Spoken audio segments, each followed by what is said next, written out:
Next presenter, we have Bob Smith, and as I mentioned earlier, Bob is with Business Stats Canada, and we're definitely taking a look at utilizing Bob to really validate a lot of the data that we have, and he's put together a couple of reports that you'll be able to see on our website that are phenomenal reports that really support our findings and what's going on. Bob? Thanks for the introduction. I think a little bit before, though, it sounded like I couldn't keep a job. But, I've been basically doing the same thing for about 30 years. And one of the things I did was this. I produced numbers to back up a very senior executive's point of view. And that's, in a way, what you'll see is I'll be throwing a whole bunch of items, really throwing them up against the wall, take a look at them, think about them. One of the key items I've always looked at is this anchoring, is what's the context of these numbers. And when looking at context, it can be very short or it can be quite long. If you're out buying a car, you go to one dealer and he says this car is worth $34,000. You go to the next one, the guy says it's worth $32,000 and you think he's cheap. The car is worth $25,000. And that's what I'm talking about in context. To get the real basic numbers, good data for making decisions. Of course, credibility, unbiased information. I was going through an article the other day, and online, of course, and it said that $13.6 billion of clothing is bought on the internet, and only $7 billion is sold in stores. Well, I threw in my comment, really? Think about it. When you look back behind the numbers, the article actually was using statistics that was an online survey of what people buy. You know, how many people buy clothing online. It said 65.9, and the writer decided to multiply it by the industry and come up with those numbers. You got to be careful. I use and I start with what I call is the big number. And Stats Canada is where I usually start. And that's if you look at it, and I don't know any survey other than Stats Canada that can sit down and say, is collected for all units of the target population. There is no sampling, okay? Responding to the survey is mandatory, 100% response rate, okay? You really can't get any larger bit of data to work with. And the one other thing I was looking and mentioning, I've spent a lot of my career doing the good old monthly variance reports and so forth. And they've been to what did we do last month, what did we do last quarter, and what did we do last year? Well, I'm looking at it saying, pick out the numbers and what is the market doing, all right? If you're in the paper industry, I think you want to look more at what the market's doing than what you sold last year.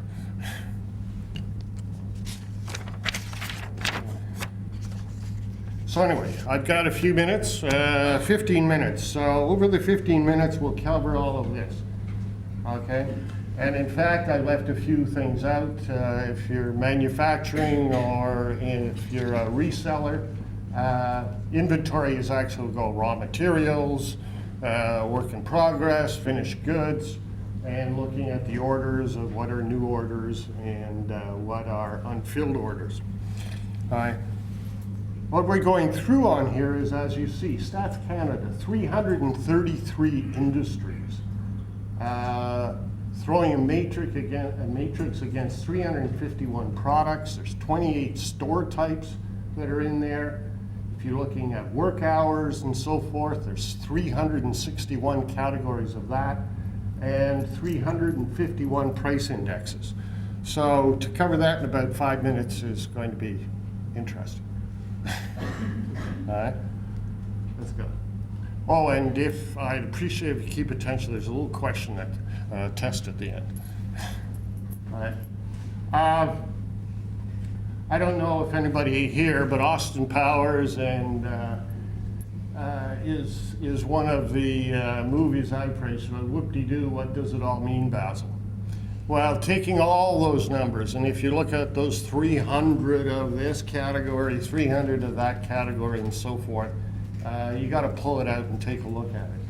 So what I did was I pulled out some numbers, and they have to do with the IT industry and computers, peripherals, and hardware. What we start off with is the IT industry in Canada is $46 billion. I've used this number in other presentations, and the people who are quite familiar with the industry found that number to be in a way surprising.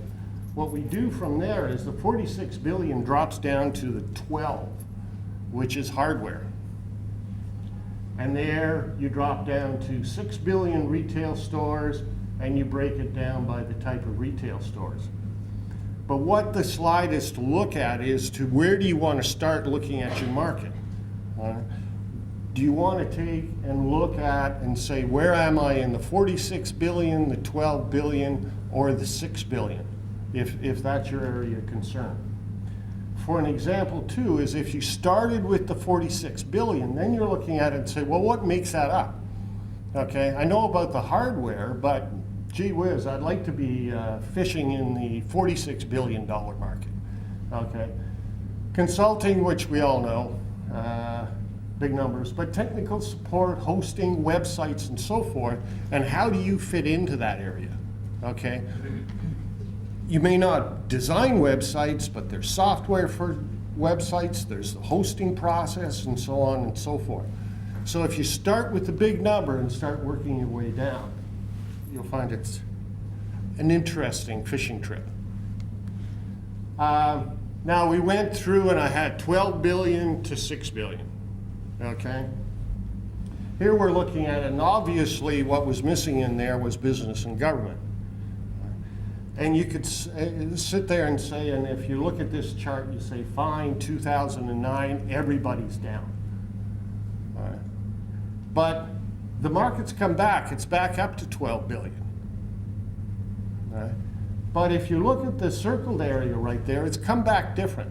And a lot of the analysis I've looked at, the markets are coming out quite different from what they went into the financial crisis as. And it's a piece of information I think a lot of people should scratch their head about and say, what does that, really mean to what I'm doing? So what it shows is that the market has come back in numbers, but it's actually retail leading the way. And if you overlap that with some of the other information, putting down at the bottom, what is small business? Now, and is that a category, a group of customers that are well identified in your business? Everybody, the governments, everybody's pointing to small businesses, and a lot of them VARs in the IT industry. Can you identify them, and are the services pointed in their direction? So a lot of these numbers and all the analysis is just really taking big items and breaking them down into their component to learn something from them and hopefully come up with some direction to go. Right. Price indexes, I use them a lot, and I've been a bit surprised that others don't look at it. If you sit down, and in this case on the computers and peripherals, and they break them down, we've got desktops, portables, service desks, also from what the government prices are, what retail prices are, and so forth. I had another slide, but you probably wouldn't see it, and then it breaks down all the printers, and if they are, what type of printer they are, and the government buying them, business buying them, and what. But to look at them, but it's clearly, they all follow the same trend. Down in the right-hand corner here with computer portables is computer costing $1,000 Q1 2010 is now sitting at $711.89 in Q2. And then looking at context at the same time, I had once looked and turned around and looked at it and says, oh, well, I guess I'll sell servers. They only dropped 12 points. Okay. Okay, let's go back to the big picture and start over again. All right. But the price indexes, and there is a wealth of these out there, and it gives a very good independent look at your pricing. I don't know, and nobody knows exactly how you're pricing your individual items, but with using a price index, you can see how the overall market is pricing it. I found it interesting in here too, is when I was going through doing this report, that since 2009, Lenovo has nicely crept in and taken over as the #1 manufacturer of computers, while everybody else was in a nice financial crisis.